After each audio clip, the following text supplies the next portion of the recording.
Abalamazi abava Fortportal olwaleero ekisula baakukirya Mityana. Olunaku lw'eggulo baasuze mu kiggwa ky'omu Kiganda era gye basiibye olwaleero. Abamu balabiddwako nga bali mu kugalangatanya biwanga so nga abandi nga bali mu dduyiro omutonotono okwetegekera olugendo. Waliwo n'abo abalabiddwako nga ab'ekitongole kya Red Cross oboolyawo bali mu kubakanika nga tebannabakanaana lugendo lubatuusa Mityana. Kyokka kitegerekese nga bangi ku bano olugendo bwe lutandise okubayinga nga n'abamu ebirwadde bye babadde nabyo bittuse. Mu kiseera kino batubuulidde nti kati ambulensi ze ziyambako mu kutambuza abamu ku bano olw'obukoowu. Bwe bazze ne batandika okuleeta abantu baali abatasobola kutambula, babadde abantu nga 20.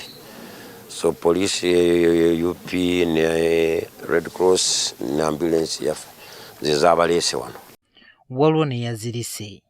Ate luli bwe twali okutandika okulamaga twabagamba bw'oba olina endwadde totambula.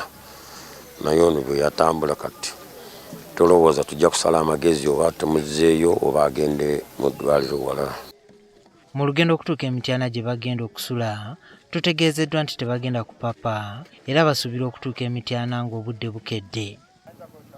Tujja kuyimirira emirundi nga 5 tuwummulako akumala essaawa 2 kubanga olugendo luwanvu nnyo.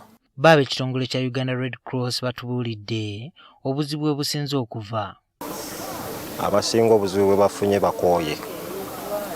Abafunyemu obuzibu bafunye ebigere nga bizimbye, abagudde wansi olw'okudduka emisinde nga bagoberera bannaabwe.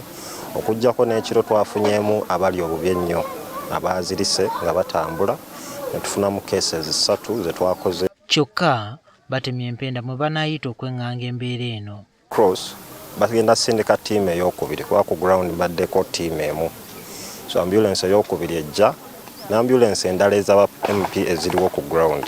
Tusazeewo nti ambulance ezimu zitika abantu bano zibatwale e Kampala e Namugongo. Obusumba bwa Fortportal bwe bugenda okukulemberamu okusaba ku kiggwa ky'abakatoliki e Namugongo.